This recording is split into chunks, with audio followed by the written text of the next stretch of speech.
أعوذ بالله من الشيطان الرجيم بسم الله الرحمن الرحيم يا أيها الذين آمنوا لا تكونوا كالذين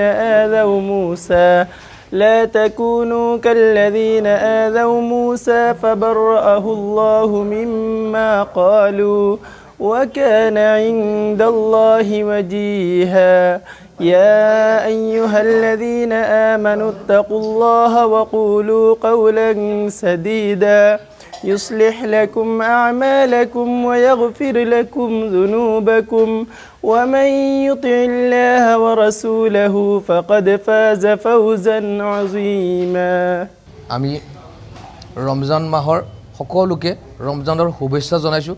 ৰমজান যে এটা মাগফিৰাতৰ মাহ, তাৰ কাৰণে আমি ৰহমত বৰকতৰ মাহ মানে উন্নতিৰ মাহ, তাৰ কাৰণে আমি সকলো মানৱ জাতিলৈ মানে পৌঁছাইছোঁ।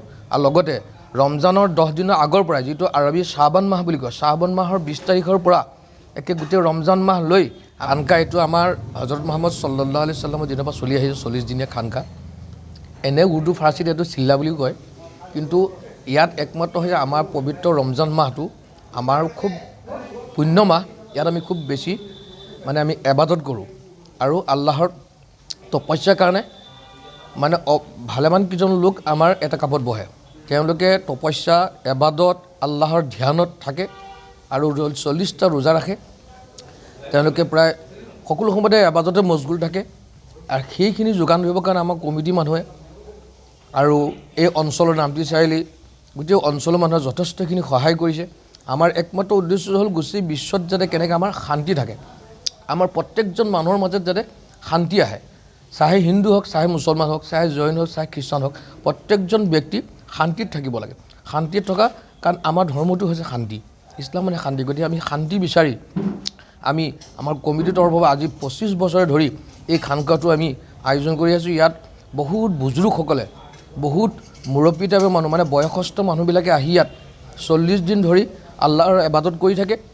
তাৰপিছত আমি 40 ৰেকাত 47 ৰেকাত আমি নামাজ পঢ়োঁ, তাৰ লগত তৰাবি পঢ়োঁ, তাৰ মাজত কোৰাণ শ্বৰীফ 2জন হাফিজ চাপ আমি অন্য জিলাৰ পৰা আনিছোঁ, তেওঁলোকে আমালোকক খতম তৰাবি পঢ়ায়। আমি প্ৰায় 300-400মান মানুহে তেওঁৰ পিছত আমি নামাজ পঢ়োঁ, তাতে খতম কোৰাণ হ'ব। আকৌ 1:30 বজাত মাজনিশা আকৌ আমি সকলোৱে মিলি পেলাই তাহাজুদৰ নামাজ পঢ়োঁ। কেনেকৈ আমাৰ মাজত শান্তি আহে, আমাক কেনেকৈ আমাৰ অঞ্চলত, আমাৰ অসমত, আমাৰ ভাৰতবৰ্ষত বা গোটেই পৃথিৱীত পাহাৰে পৰ্বতে সাগৰে নলে য'ত যিমান মানুহ আছে প্ৰত্যেকজন মানুহ যাতে শান্তিত থাকে, প্ৰত্যেকজন মানুহ যাতে সুখীত থাকে, প্ৰত্যেকজনে এজনে আনজনৰ যাতে মহব্বত পয়দা হয়, তাৰ উদ্দেশ্য লৈ আমি এই গোটেই ব্যৱস্থাপনাটো কৰা হৈছে ইনশাআল্লাহ।